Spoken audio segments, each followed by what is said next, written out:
The Mahindra XUV700 has made history by becoming one of few made-in-India cars to score 5 stars at Global NCAP Safety Assessment testing. The car achieved 5-star ratings for adult occupant protection and has also got the highest ever 4-star rating for any made-in-India car for child occupant protection.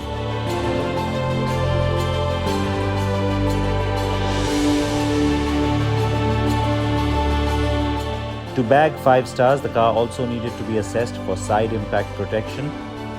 The XUV700 also performed well on that front, else it would have probably ended up with a lower overall score and rating.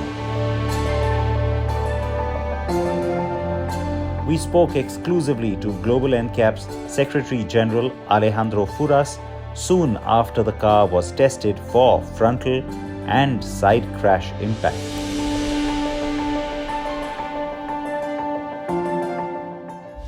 All right, let's jump into this, well, from the side on in this particular case. Why the need to do the side impact test on the XUV700? That's the first obvious question.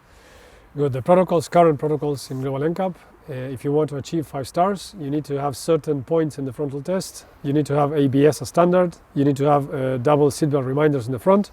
And we need to perform a side impact protection test according to Regulation 95 of the United Nations. This is what we have here. All right. So basically, by protocol, we need to run the side impact protection test on this car.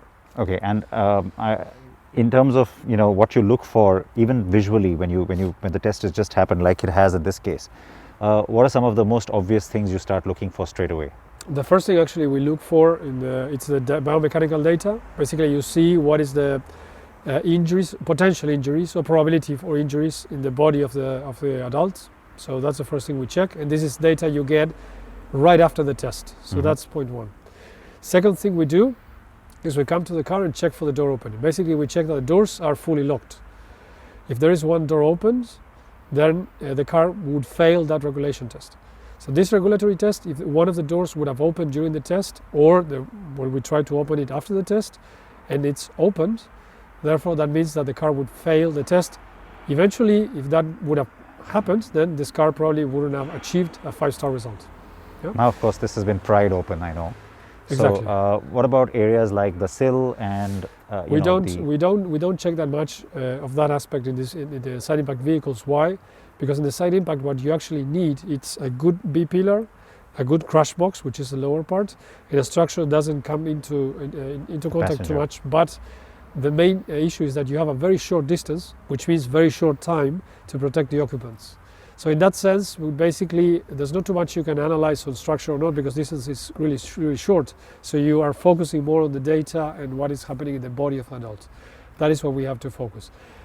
There are some things we do further on. We strip the seat, we open the seat to see what's beneath, if there was any contact between the seat and the dummy, the structure of the seat and the dummy, or if the structure is about to fail and all that. But this is all extra information for NCAPs.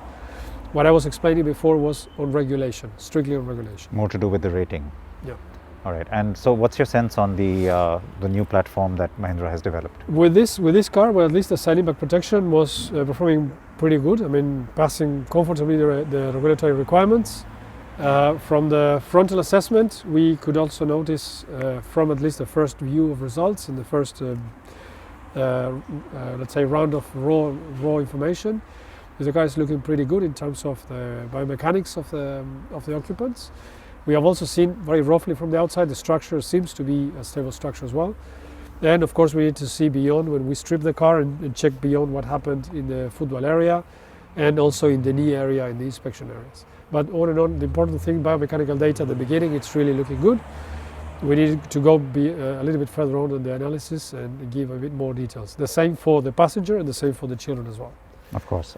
When it comes to large vehicles like this, and especially in the case of Mahindra, where they're sort of migrating from ladder-on frame chassis to a monocoque structure, increasingly global car makers are doing this anyway. Yeah. What is your sense on, achieving that capability, and then also, of course, why it's tougher on a monocoque than a ladder-on frame? When you have actually monocoque, it's basically the single structure, the structure itself, which is handling the energy forces in the other direction of when you have a leather frame seat, a leather frame chassis, and you mount on it, Then the leather frame, first of all, you have more flexibility on weight.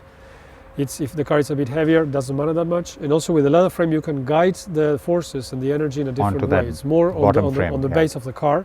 And basically the body of the car itself, which is where the occupants are sitting, this part is pretty much not isolated, but in another level. Yeah, there are exceptions, clearly, but that's mainly what happens. Yeah. When it comes to a monocoque design, then you have the challenge of not just the proper design, but also how you build it. And the first thing you're trying to achieve running into a monocoque, of course, is trying to make the car lighter. Lighter, it means less fuel consumption. And also when it comes lighter, it means also you have certain limitations with the materials in order to achieve the same safety levels that you were expecting in a similar car when it was in a previous generation a leather frame vehicle. So you have challenges on one side, benefits on the other. The good thing is that manufacturers nowadays, they have a lot of technology available. The high-strength steel industry is really well developed, and it's a key part of developing a car on a monocoque system, or a monocoque chassis. Yeah.